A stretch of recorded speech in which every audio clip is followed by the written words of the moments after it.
नहीं।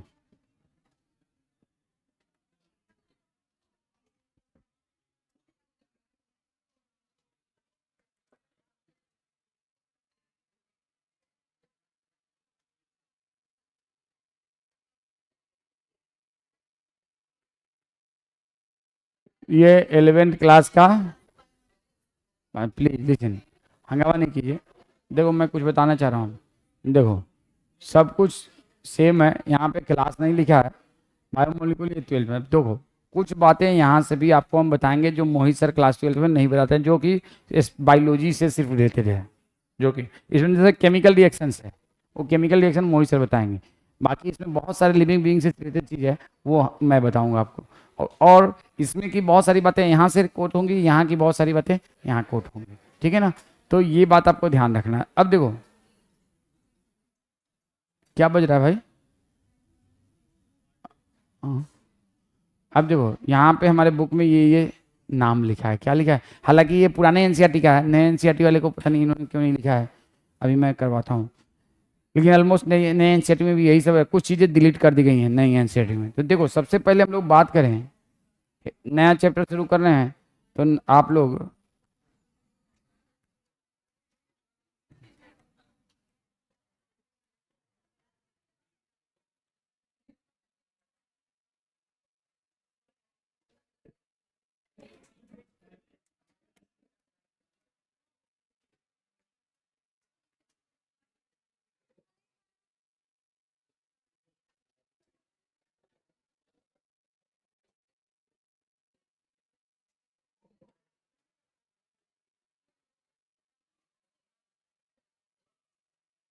ए नो हंगामा।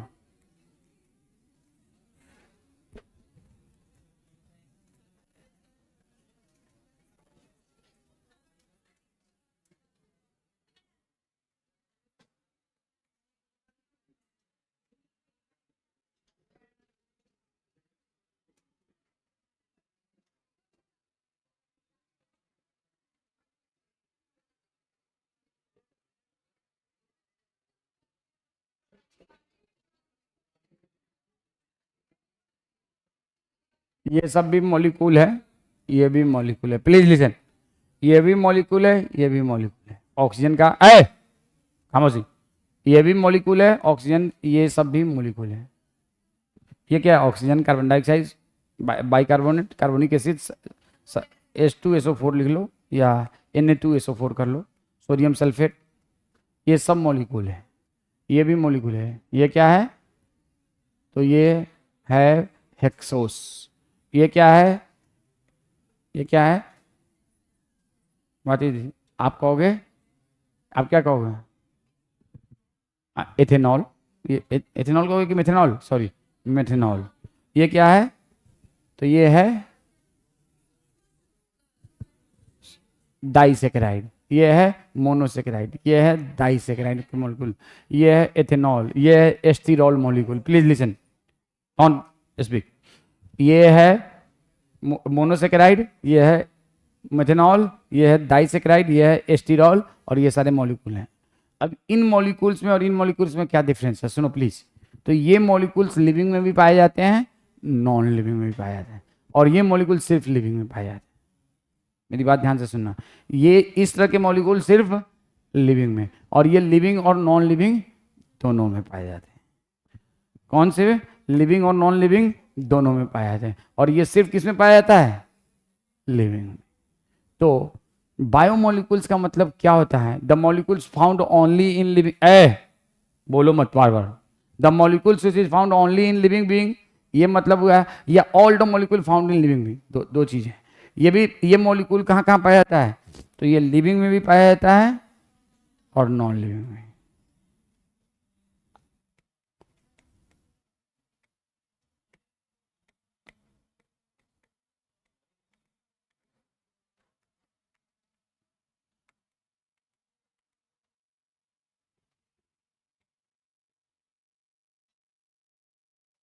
Found only in living, only in living, ये सिर्फ लिविंग में पाया जाता है। कौन सा, ये वाला, फाउंड ओनली इन लिविंग, और it is found both in living and non living. हाँ, क्या? अरे सुनो, सब सब तुम्हारी क्वेरी को दूर करेंगे, आप लिखो, ठीक है ना।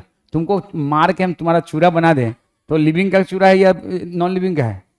तुमको हम मार के तुम्हारा पीसेस बना दें एकदम छोटे छोटे पीस, तो वो लिविंग का पार्ट है या नॉन लिविंग का पार्ट है? बस तुम्हारे सवाल का जवाब हो ये, ठीक है ना।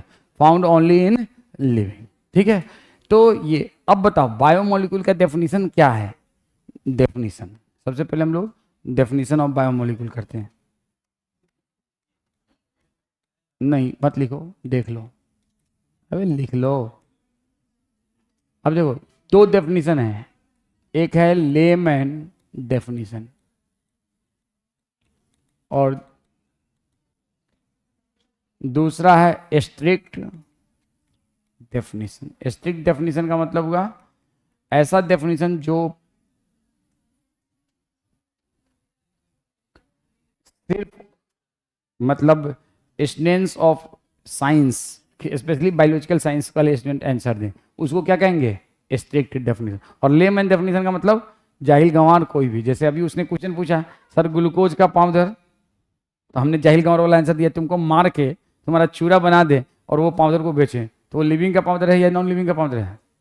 तुमको मार के तुमको धूप में सुखा दें, पहले जाके 4 महीने धूप में छत पे बांध दे, जून जुलाई अगस्त सितंबर खूब सुखा दें, और उसका तुमको चक्की में रख के पीस दें और उस पाउडर को बेचें, तो लिविंग होगा या नॉन लिविंग होगा?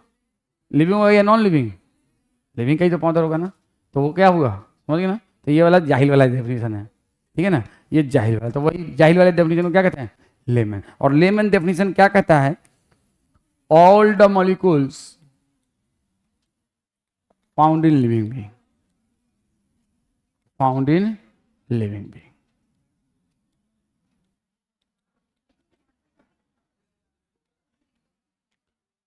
और स्ट्रिक्ट डेफिनेशन क्या है? दोनों बात आपके बुक में लिखा हुआ है। स्ट्रिक्ट डेफिनेशन है मौलिक organic compound found in living being, organic compound found in living being.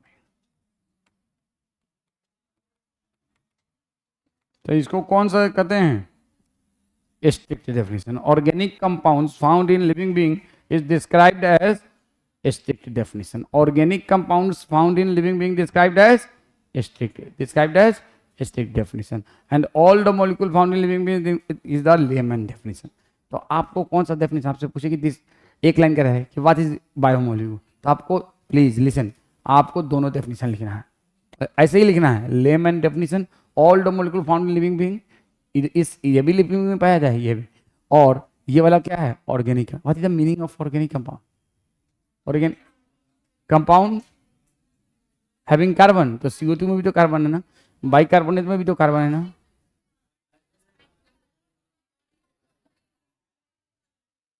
अरे चाव चाव क्यों बोलो, कोई एक बोलो। हाइड्रोकार्बन।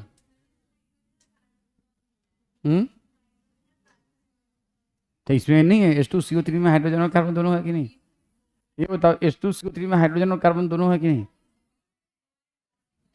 H2CO3 का स्ट्रक्चरल फॉर्मूला लिखो, तो कैसे लिखोगे? H2CO3 का लिख सकते हो स्ट्रक्चरल फॉर्मूला? मत लिखो, लिखो लिखो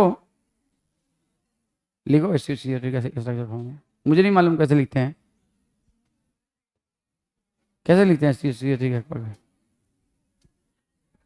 राइट डाउन H2CO3 का स्ट्रक्चरल फॉर्मूला। देखो केमिस्ट्री थोड़ा थोड़ा यहाँ बताएंगे हम, मुझे नहीं मालूम H2CO3 का, तुम लोग बताना ये सही है कि गलत है। ये CO ओ और H2 किधर होगा? इसके साथ। अच्छा ऐसे ऐसे,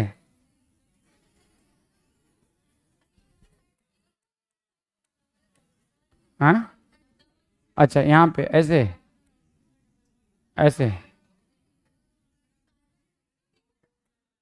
मुझे नहीं मालूम कैसे होगा।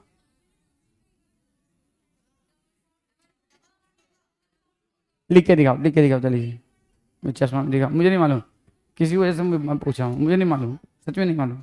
देखा, अरे कोई एक मिनट, बेवकूफ़ी सा दिखाना, मुझे नहीं याद है ना, तुम लोग को मालूम होगा ना। H2CO3 हो गया, देख मारेंगे। O3 कहाँ है? इसमें एक ही दो ही ऑक्सीजन तो दिख रहा है तुमको, तीसरे तो 3 ऑक्सीजन हो गया डबल बॉन्ड से, पागल है। हट। देखो तो तुम 3 ऑक्सीजन है उसमें, 3 ऑक्सीजन दिख रहा है, पागल है। हाँ किसने लिखा?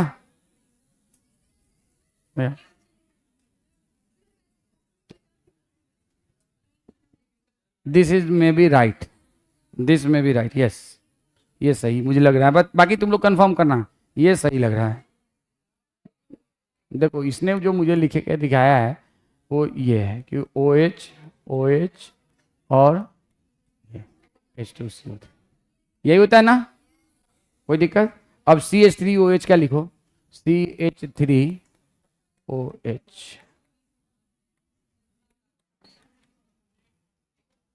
क्या डिफरेंस है? Yes that is the right answer. जब कभी कार्बन और हाइड्रोजन में डायरेक्ट बॉन्ड होगा, चाहे सिंगल हो चाहे डबल हो चाहे ट्रिपल हो, उससे मतलब नहीं, कार्बन और हाइड्रोजन में डायरेक्ट बॉन्ड अगर जिस कंपाउंड में, that is the organic compound. Carbon और हाइड्रोजन होना भी जरूरी नहीं है, कार्बन देखो इसमें कार्बन और हाइड्रोजन में कहीं डायरेक्ट कनेक्शन है? Is there any direct connection between carbon and hydrogen? No. तो whenever any compound having CH bond, carbon और हाइड्रोजन में डायरेक्ट चोंच मिल रहा हो, तो उसको कौन सा कंपाउंड कहेंगे? Organic compound. कौन सा कंपाउंड कहेंगे? तो ऑर्गेनिक कंपाउंड का डेफिनेशन आपको आना चाहिए पहली बात। Organic compounds are those compounds having CH bond, having CH bond. तो आप लिखेंगे ऑर्गेनिक कंपाउंड्स आर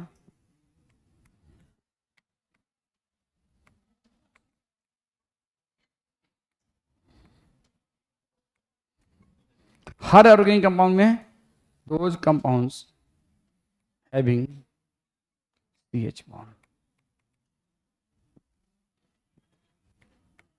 तो देखो अब जो पीछे से पगली बैठी हुई है वो बोलेगी सर पेट्रोल में भी तो CH बॉन्ड होता है, हाइड्रोकार्बन में भी तो CH बॉन्ड होता है, तो क्या वो लिविंग बीइंग है?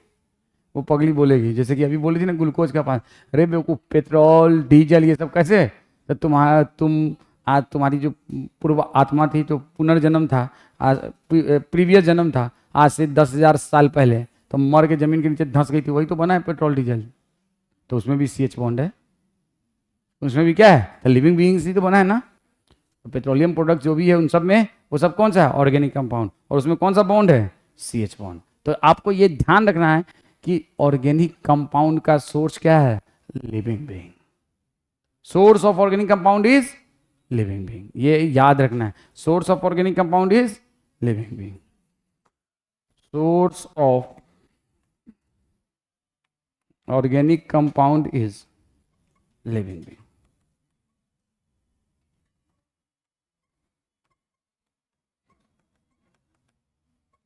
ऑर्गेनिक कंपाउंड का सोर्स क्या है? हमेशा। और ऑर्गेनिक कंपाउंड किसको कहते हैं? Compound having CH bond. जिस कंपाउंड में CH बॉन्ड नहीं होगा वो कभी भी ऑर्गेनिक, कार्बन होने से नहीं मतलब है, क्या होना जरूरी है? CH का होना, CH बॉन्ड का होना जरूरी है। This one is essential. अब इसमें कार्बन और हाइड्रोजन के बीच में सिंगल बॉन्ड हो सकता है, डबल बॉन्ड हो सकता है, ट्रिपल बॉन्ड हो सकता है। अब आ जाओ, तो लिविंग बीइंग में दोनों सारे, अब बताओ ऑर्गेनिक कंपाउंड जितना भी है उसमें क्या होगा? कार्बन होगा, हाइड्रोजन होगा, ये तो दोनों होना ही होना है। ऑक्सीजन भी हो सकता है, नाइट्रोजन भी हो सकता है, सल्फर भी हो सकता है, फास्फोरस भी हो सकता है, ये सारी चीज़ें हो सकती हैं। तो भाई ऑर्गेनिक कंपाउंड किसका बना है? Carbon, hydrogen, oxygen, nitrogen, phosphorus, sulphur, इन सब से बना है। लेकिन कार्बन हाइड्रोजन तो इसका इसेंशियल कंपोनेंट। ये बताओ अब यहाँ पे इनऑर्गेनिक सब्सटेंस है, इनमें भी तो हाइड्रोजन भी है, कार्बन भी है, ऑक्सीजन भी है, तो ये भी, तो क्या इससे क्या पता चलता है कि ऑर्गेनिक कंपाउंड हो चाहे इनऑर्गेनिक कंपाउंड हो, ये वाला कौन सा कंपाउंड है? आप चाहो तो इसको बना लो और इसको लिख लो, कौन सा कंपाउंड? इनऑर्गेनिक कंपाउंड, याद रखने के लिए इनऑर्गेनिक कंपाउंड, और इसको लिख लो ऑर्गेनिक कंपाउंड। तो आप देखो इनऑर्गेनिक कंपाउंड और ऑर्गेनिक कंपाउंड में बेसिक कंस्टिट्यूएंट क्या है? सब में कार्बन हो सकता है, हाइड्रोजन हो सकता है, ऑक्सीजन हो सकता है, नाइट्रोजन हो सकता है, फास्फोरस हो सकता है, सल्फर हो सकता है, ये दोनों में कॉमन है। तो एटॉमिक लेवल पे एक लिविंग में जो एटम्स है वही तो नॉन लिविंग में, एटम दोनों में सेम है, एटम दोनों में सिमिलर है, लिविंग के अंदर भी नॉन लिविंग के अंदर। और इस बात को असेस किया हमारे देश के साइंटिस्ट ने, कहाँ पे, हैदराबाद में, CN Rao institute, CN Rao institute है हैदराबाद में। उन्होंने कहा यार मिट्टी, देखो हिंदुइज्म में है कि पंच तत्व से लिविंग बीइंग का क्रिएशन हुआ, इस्लाम में है मिट्टी से अल्लाह ने इंसान को बनाया है, हिंदुइज्म में है पंच तत्व, अग्नि जल वायु और क्या क्या दो है, अग्नि, तो अग्नि जल, अग्नि आग हो गया, जल वायु मिट्टी भी है सारे उसमें, मिट्टी और एक और कोई है पंच तत्व। और इस्लाम में क्या है, मिट्टी से लिविंग अल्लाह ने इंसान को बनाया। तो भाई मिट्टी तो दोनों धर्म में है। अब scientist CN Rao institute Hyderabad के साइंटिस्ट ने क्या किया, मिट्टी को लिया और उसका बॉडी का पार्ट लिया, ठीक है ना, और दोनों में देखा कि कौन सा एटम है। तो साइंटिस्ट बहुत हैरत में पड़ गया, बहुत हैरत में पड़ गया कि मिट्टी में जो जो एटम है ना वही इंसान के बॉडी में भी वही एटम है। मिट्टी में कार्बन, इंसान के बॉडी में, मिट्टी में हाइड्रोजन, इंसान के बॉडी में, मिट्टी में ऑक्सीजन, इंसान के बॉडी में ऑक्सीजन, मिट्टी में नाइट्रोजन, इंसान के, मिट्टी में सल्फर, इंसान के, मिट्टी में मैग्नीशियम, इंसान के बॉडी में, मिट्टी में कैल्शियम, इंसान के बॉडी में, मिट्टी में सोडियम, इंसान के बॉडी में सोडियम, मिट्टी में पोटेशियम, इंसान के बॉडी में पोटेशियम, मिट्टी में सिलिकॉन, इंसान के बॉडी में सिलिकॉन बहुत कम लेकिन है। तो दोनों में सेम तरह का एटम। तो एटॉमिक लेवल पे living and non living are similar. जो लिविंग है वही, ध्यान से सुनो, बकवास मत करो, बाद में समझ में नहीं आएगा। एटॉमिक लेवल पे living and non living can not be differentiated, both have a similar atom. लिखो, at atomic level, at atomic level, हाँ बोलिए क्या हो गया, नहीं चलेगा, पढ़ो। At atomic level living and non living are similar, are similar.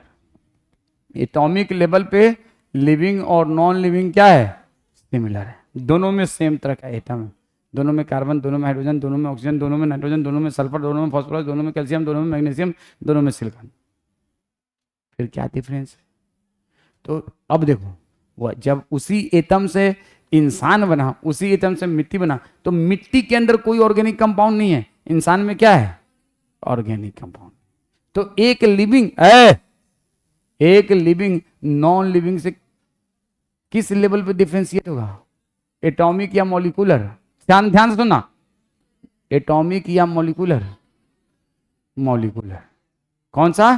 क्यों? क्योंकि मॉलिक्यूलर लेवल पे लिविंग बीइंग में क्या है, ऑर्गेनिक कंपाउंड, और नॉन लिविंग में ऑर्गेनिक कंपाउंड नहीं होता है। तो lowest level eight which living can be differentiated from non living is not atomic but not cellular.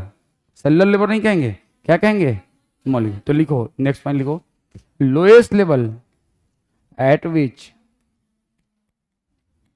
Lowest level eight which living can be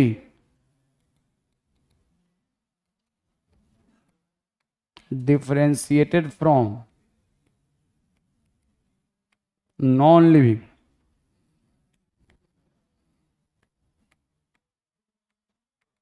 is which level? Molecular level. Which level? Molecular. Lowest level at which living can be differentiated from non-living is molecular. के तो आज के बाद आपसे पूछा जाए, अगर option में ये रहता, पूछना था कि lowest level at which living can be differentiated from non living, और अगर ऑप्शन में रहता सेलुलर लेवल, तो ज़्यादातर बच्चे क्या लगा के आ जाएंगे, सेलुलर। नहीं, दूसरा रहेगा एटॉमिक, तो बच्चे समझेंगे क्या बकवास है, एटॉमिक क्यों होगा। मॉलिक्यूलर अगर आप नहीं समझ के पढ़ रहेंगे तो ये नहीं लगाएंगे। और फोर्थ में रहे ऑल, तो नहीं, ऑल नहीं करेंगे, क्या कहेंगे, तो आंसर क्या होगा, मॉलिक्यूलर। तो लिविंग बीइंग में और नॉन लिविंग में मॉलिक्यूलर। आपने पढ़ा है living world chapter, living world chapter में लिविंग बीइंग का 5 कौन सा फीचर है, दो फीचर होता है, एक होता है लिविंग बीइंग का कैरेक्टरिस्टिक फीचर और एक होता है लिविंग बीइंग का defining feature. What is the difference between these two? Characteristic and defining feature. भूल है पीछे से बीच में लड़का खड़े हो जाओ, मोबाइल लेके आए, अरे उसका मोबाइल लेके आना, उस लड़के का, बीच वाले लड़के का, उसका मोबाइल छीन के लाओ हाथ से पॉकेट में निकाल के ले आओ। अरे इधर आ जाओ तुम, अरे तुम इधर आओ, आ जाओ बुक लेके आ जाओ यहाँ और उसका मोबाइल लेके आ जाओ।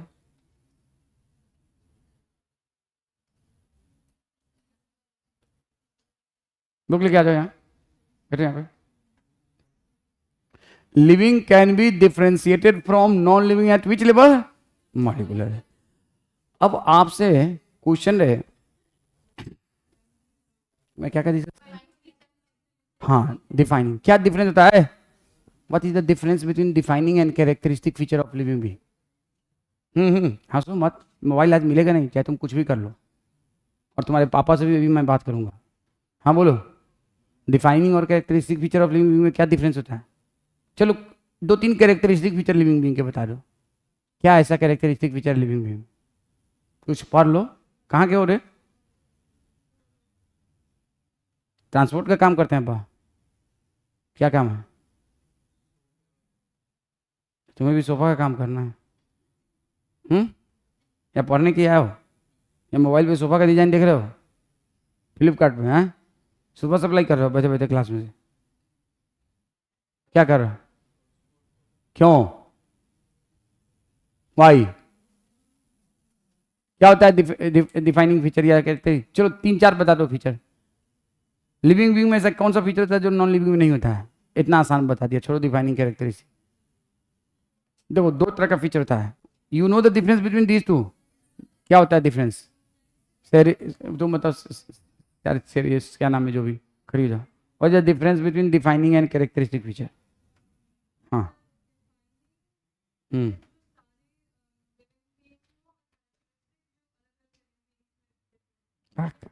Anyone else? हाँ चलो बैठो।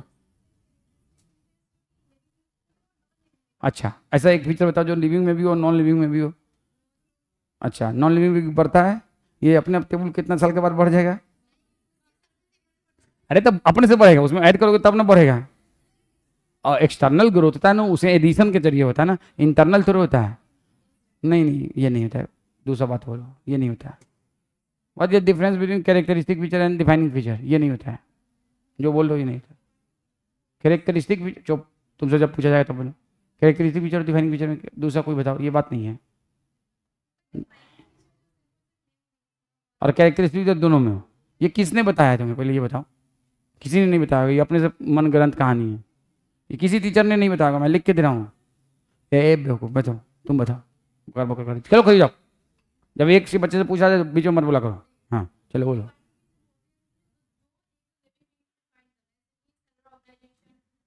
अच्छा अच्छा,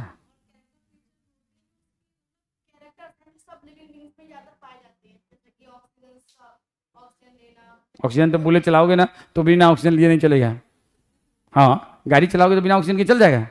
बर्निंग ऑफ फ्यूल होगा बिना ऑक्सीजन के नहीं हो जाएगा? तो फिर कैसे हो गया ऑक्सीजन में? अनडिफाइनिंग सब में नहीं होता है। अच्छा, इन्हें नहीं, देखो मैं बैठो, और कोई नहीं। देखो ये बहुत बेसिक बात है, you must know. Anyone from this side? Defining and characteristic feature. देखो कैरेक्टरिस्टिक फीचर का मतलब क्या होता है? Characteristic features are those features which are found in a living being but not essential for survival. Found in living being but not essential for survival. अब देखो हमारे देश के जो प्राइम मिनिस्टर हैं आदरणीय मोदी जी, हमारे देश के जो राज्य के जो चीफ मिनिस्टर हैं आदरणीय योगी जी, इन दोनों के पास बच्चे हैं? नहीं, इन्होंने पता नहीं रिप्रोडक्शन भी नहीं किया है। यही क्या नहीं होगा? रिप्रोडक्शन का मतलब बच्चे, इनके पास बच्चे नहीं है, तो क्या वो लिविंग है या नहीं है? नहीं है। तो रिप्रोडक्शन एक फीचर है जो सारे लिविंग में होता है, लेकिन रिप्रोडक्शन अगर कोई नहीं करे, तुम सब में से किसी ने रिप्रोडक्शन किया? नहीं किया, लेकिन तुम सब लिविंग हो। You all are the living, you all are the living. तो रिप्रोडक्शन लिविंग बीइंग का फीचर है। सुन लो, ध्यान से सुनो, लेकिन it is not essential for survival. तो characteristic feature are features found in living being which is not essential for survival. Simple. Found in living being, non living में नहीं होगा। Found in living being but not essential for survival. और defining feature those feature which is essential for survival, बस और कुछ नहीं, और कुछ नहीं। अब 5 डिफाइनिंग फीचर है। सबसे पहला है, सुनो है, मेटाबॉलिज्म। पहला है मेटाबॉलिज्म का मतलब मेटाबॉलिक रिएक्शन होता है। मेटाबॉलिक रिएक्शन, कैटाबॉलिज्म और एनाबॉलिक रिएक्शन, बड़े मॉलिक्यूल टूटते हैं या छोटे मॉलिक्यूल यूनाइट होके। दूसरा है सेलुलर ऑर्गेनाइजेशन। सेलुलर ऑर्गेनाइजेशन का मतलब क्या होता है? एटम्स जो है स्पेसिफिक प्रोपोर्शन में, स्पेसिफिक पैटर्न में ऑर्गेनाइज होके स्पेसिफिक बायोमोलिक्यूल दिया, और वो बायोमोलिक्यूल स्पेसिफिक पैटर्न में ऑर्गेनाइज होके प्रोटोप्लाज्म बनाया। प्रोटोप्लाज्म, साइटोप्लाज्म और न्यूक्लियोप्लाज्म दोनों को क्या कहते हैं? प्रोटोप्लाज्म। तो आपने पढ़ा होगा कहीं पे, protoplasm is a basis of life. क्यों पढ़ा है? क्योंकि प्रोटोप्लाज्म में क्या है? बायोमोलिक्यूल्स। और कौन से biomolecule? Organic compounds plus inorganic, specific proportion and pattern में अरेंज होके लिविंग बीइंग का क्रिएशन करता है। किसका क्रिएशन करता है? लिविंग। तो सेलुलर ऑर्गेनाइजेशन का मतलब क्या है कि सेल के अंदर जो बायोमोलिक्यूल्स हैं वो स्पेसिफिक प्रोपोर्शन और पैटर्न में ऑर्गेनाइज हो गए, और इसी को कहते हैं हम लोग सेलुलर ऑर्गेनाइजेशन। तो पहला हो गया बायोकेमिकल मेटाबॉलिज्म, दूसरा हो गया सेलुलर ऑर्गेनाइजेशन, तीसरा होता है respond to stimuli, don't say consciousness, respond to stimuli. चौथा होता है इंटरनल ग्रोथ, पांचवा होता है इंटरनल मूवमेंट। 5 डिफाइनिंग फीचर, इनमें से एक भी कम है ना तो वो लिविंग पूरी तरह से लिविंग नहीं। तो डिफाइनिंग, तो उसमें एक टर्म है क्या? Cellular organisation. मैं इसी वजह से पूछा हूं। तो सेलुलर ऑर्गेनाइजेशन का मतलब क्या होता है कि एटम्स जो हैं स्पेसिफिक प्रोपोर्शन में कंपाउंड होकर क्या बनाया है? ऑर्गेनिक कंपाउंड, जो कि नॉन लिविंग में बनता है नहीं। वही चीज है इसमें जो है, वही चीज इसमें भी है। देख लो, इसमें भी वही कार्बन हाइड्रोजन ऑक्सीजन, इसमें भी कार्बन हाइड्रोजन ऑक्सीजन, लेकिन ये नॉन लिविंग स्पेसिफिक प्रोपोर्शन में नहीं है, अलग तरीके से है, इसमें अलग तरीके से है। तो ये लिविंग हो गया। तो ये सेलुलर ऑर्गेनाइजेशन का एग्जांपल हो गया, जिसमें मॉलिक्यूल्स स्पेसिफिक फॉर्म में ऑर्गेनाइज हुआ मॉलिक्यूल बनने के लिए, और वो मॉलिक्यूल फिर दूसरे मॉलिक्यूल के साथ स्पेसिफिक फॉर्म में ऑर्गेनाइज होकर प्रोटोप्लाज्म बनाया, और उस प्रोटोप्लाज्म ने अल्टीमेटली सेल को बनाया। तो उसको कहते हैं सेलुलर ऑर्गेनाइजेशन। तो सेलुलर ऑर्गेनाइजेशन के किस लेवल पे शुरू होता है? मॉलिक्यूलर लेवल पे। इसीलिए हमने ये बात लिखा है कि lowest level eight which living can be differentiated from is molecular level. अब देखो, नया वाला एनसीईआरटी आपके पास हो तो खोल लेना, इसमें बहुत ठीक बात नहीं दिया है। If you have a new NCERT, open it. किसी के पास है नया एनसीईआरटी? अब आप यहाँ पे ये टेबल देखो, मुझे थोड़ा देना नया वाला एनसीईआरटी, किसी के पास ये वाला टेबल देखो, इसमें चेंज है। अब आप लोगों को ये टेबल बनाओ, ये वाला बनाओ, मैं लिखूंगा नहीं, तुम लोग खुद बनाओ। ये वाला मत, ये वाला बनाओ, और मुझे दे दो नया वाला एनसीईआरटी किसी के पास है तो। इसमें कुछ चेंजेज हैं। Anyone have a new NCERT? देना बेटा, एक सेकेंड बस, ये टेबल बना के जाइए, ठीक है। इसमें बाकी सब चीज़ ठीक है, एक गड़बड़ी है, और यहाँ पे आप लिख लेंगे 9.5, 9.5, बाकी सब सेम है। आप ये वाला टेबल बनाइए, comparison of elements present in living and, उधर वाला नहीं, 9.2 नहीं, 9.1, you have to draw the 9.1, और यहाँ पे 9.5 लिखना है। देखो, ये एनसीईआरटी में पुराने में 0.5 था और नए में 9.5 कर दिया है। क्या कर दिया है? 9.5।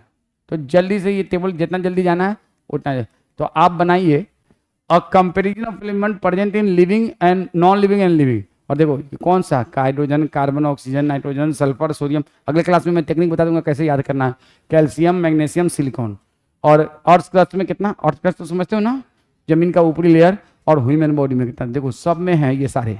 ये अलग बात है कि सिलिकॉन इंसान में बहुत कम होता है, लेकिन होता है इंसान में भी, बहुत कम होता है लेकिन होता है इंसान में भी।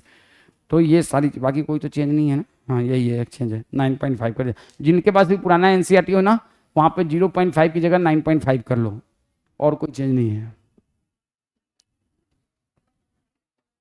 बाकी सब ठीक है। बेटा ये दे दो, अरे जल्दी से बनाइए टेबल 9 पॉइंट। नेक्स्ट क्लास में हम आपको बताएंगे इससे कैसे कैसे क्वेश्चन आते हैं। तो ये काम किसने किया था? CN Rao institute Hyderabad, CN Rao institute Hyderabad. उन्होंने क्या किया, मिट्टी का एक टुकड़ा लिया और उसमें कौन कौन से एलिमेंट्स है, ह्यूमन बॉडी का कोई पार्ट लिया, उसमें कौन सा एलिमेंट्स है, सबका एनालिसिस किया और एक टेबल बनाया। तो देखा कि भाई hydrogen, carbon, oxygen, nitrogen, sulphur, sodium, calcium, magnesium, silicon इंसान में भी है, अर्थ क्रस्ट में भी। ये अलग बात है, ये अलग बात है। तुम लोग शांत नहीं रहोगे तो बहुत पूरी तरह से सिद्धांत सुन लोगे। ये वाला, ये किसमें, carbon, hydrogen, oxygen, nitrogen, sulphur, चोन्स। इसको हम बताएंगे, टेक्निक बताएंगे किस में ज़्यादा है, इंसान में। लिविंग बीइंग में ये ज़्यादा होता है और ये नॉन लिविंग में ज़्यादा होता है। कौन सा, ऊपर वाला ये जो है ना, ये लिविंग में ज़्यादा होता है, ये नॉन लिविंग में ज़्यादा होता है। मोर इन, चलो बना के जाओ चुपचाप, more in non living and more in living. कैसे, तरीका भी बताएंगे याद करने का, इसको पहले बनाओ जल्दी से। Comparison of elements present in non living and living method और percentage with earth crust human body, और इसको बना लो।